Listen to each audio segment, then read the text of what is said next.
apart from that, what? Is it bug? What is that? Hang on. It looks like a little... That's a little bug. That is a bug. Okay, moving on. In 2001, Nintendo released the Game Boy Advance. Within the first couple of weeks, it sold more than 500,000 units, and that was just in North America. Skipping ahead a couple of years, Nintendo needed something else to release. They had a little look around the market. What's everybody else doing? What's going on with mobile phones? Sorry, they all flip open now. We could do that. In 2003, mobile phones were pretty popular. They had been popular for quite some time, but I remember vividly in about that sort of time, everybody was releasing something new. Innovation was big. The next year, Motorola Razr came out, and we all remember how popular that was. Game Boys were designed to be put in your pocket. I mean, the second one was called Pocket. They're literally the main thing they were designed to do. A console you could take everywhere. But in a time that everything was getting smaller, Nintendo followed. They decided to make this guy, which literally folded down to half the size and was about the same size as your palm. Oh, big hands, but they're not that big. At the time this was released, I actually remember still having a Pocket and being pretty content with it. I still liked my Pocket. I didn't get a colour. My brother got a colour, but I didn't get a colour. And then when the Advance came out, again, didn't really get it. So when this came out, I was super jealous at this time. And I remember a couple of my friends at school had it, rocking around the playground, playing Zelda, and then being able to flip it up, put it in their pocket before a teacher came along was uber cool. Like, super cool. But moving on to 2024, which is where we are now, how does the SP hold up? Admittedly, compared to a lot of the other Game Boys, pretty darn well. It will run most games, if not all games. All games. They run all the Game Boy games. They have a backlit display, but as you can see from this one, it wasn't that bright. Should we make it brighter? So this is our donor. It's a mucky pink. I don't know if that's officially what it's called, but that's the way it looks to me. Right then, let's get this going, shall we?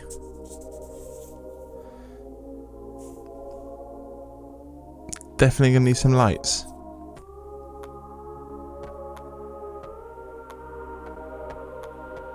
Bit of a stretch. And proceed. First things first is obviously taking some screws out of this bad boy.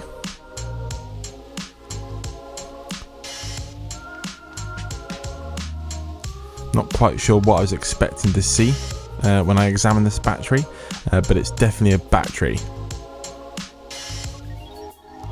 Inside the actual Game Boy itself, inside the battery cover, there's a little like indicator here that shows you if it's been in contact with liquid. It seems to be free of liquid, so that's a good start.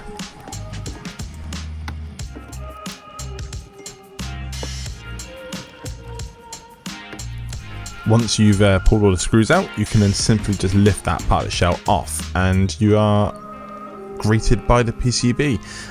It was pretty dusty, but nothing like really out of the ordinary, apart from these little scribbles on the chips. I've never seen that before. Let me know in the comments below if that's normal or if that's something that I should be concerned about. But I'm going to unscrew the actual PCB itself now and remove it very carefully, because the display is attached underneath. To disconnect the display, there's two little tabs that you pull down like that. 1, 2. There we go. And then it slides out, and then that's out now. Again, looks pretty clean. Bit of dust, nothing major to worry about. Well, I mean, apart from that, what? Is it bug? What is that? Hang on. It looks like a little... That's a little bug. That is a bug. Okay, moving on. I don't think I'm going to use this shell or these components again for something else, so I completely stripped it down and removed the buttons and silicone pads. The next part is the actual display itself. to get that out, you kind of need to pull these little bungs out. It's hard to see in the video, but they crumble to pieces in that process. Well, yeah, which is fair enough. Generally for this build, because of the display, I don't need this bit, but what I do need is the hinges. I didn't buy any aftermarket hinges. I want to use these ones inside the SP.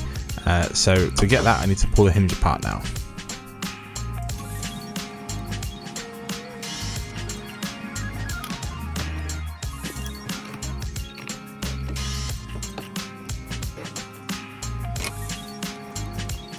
Getting the hinges out is easier said than done. Essentially just need some kind of pointy and thin, just push them out. I think there are some probably pretty good techniques out there. I think we've learned by now this channel isn't to like learn necessarily from, especially from me, maybe Rob. Yeah, I'm king of the bodge, so I just shoved them out. I definitely broke one of them in the process. Now we need to get the booze out. I mean the isopropyl alcohol to clean the PCB.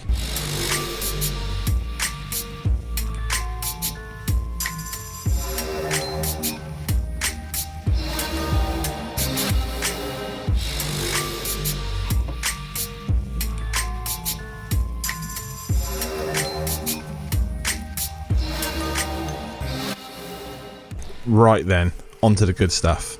Let's move some of these parts out of the way because we don't quite need that yet. We don't quite need that yet, and we don't quite need that yet. Definitely don't need any dirt or dust. The actual display module that goes into this part is actually slightly too big, so we need to do some chopping. So this little bit of plastic here needs to go. I'm using the most precision. Why don't I know what that word is? We talked about this, Craig. You got to practice your words. Say it with me now. Precision. But I'm using this snips to get rid of the plasticky plastic bits that we don't need. I'll stop now. I might not be able to speak very well, but turns out I can cut quite straight. That looks okay.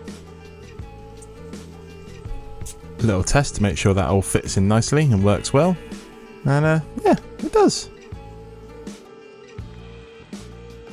Next I put the actual frame case, god, what is wrong with me, the hinge back together. There we go, that's what I was trying to say. That was even on backwards at that point. But essentially pop it all together like this, and then you need to stick those hinges back in. There's lots of people talk about they're quite easy to crack and break. I don't think I did it the correct way. I just rammed them in, and it seemed okay. I think I got lucky this time, but I also think it's the fact that the little nibs on the actual hinges, they were a bit cracked. But it's just like, yeah, it's not perfect, but it works.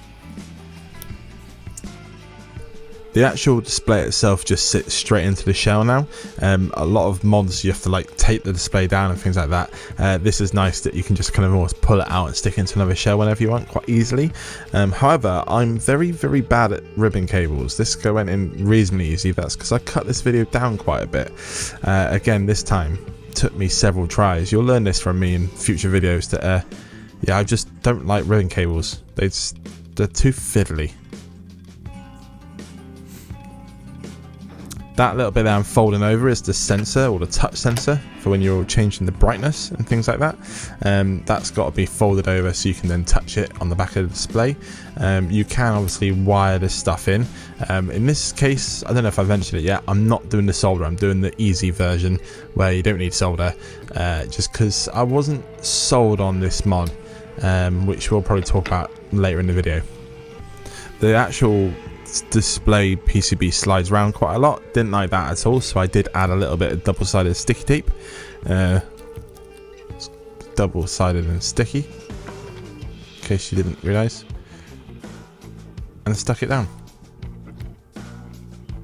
That ain't coming off now.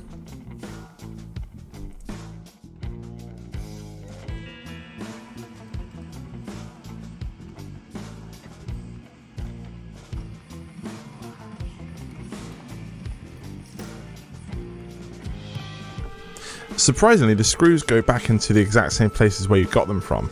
In this case, I did use the aftermarket screws that came with the new case. More often than not, if you're using an aftermarket case, the new screws that come with it do kind of go in a little bit better. I don't know the science behind it. And then, yeah, the hinge. Make sure you finish off putting that hingey bit on. We're getting pretty close here. Like, we're on a home run. Stretch. We're on the home stretch. That's what I was trying to say. I did bring the mesh. There's a little like cushiony, meshy bit that goes between the speaker and the shell. That has come over from the old shell. Again, ribbon cables. But I got it in. Then there's a couple of screws to go in. Back case on and battery in, and we can give it its first test. The button is a little bit iffy, but it comes on, and the screen looks great. So I finished off screwing all the last screws in, make sure everything is in and complete. Give it another little test.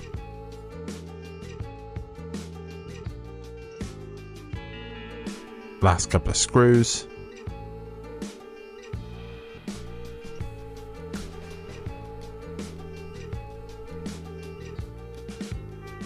And I think we're good.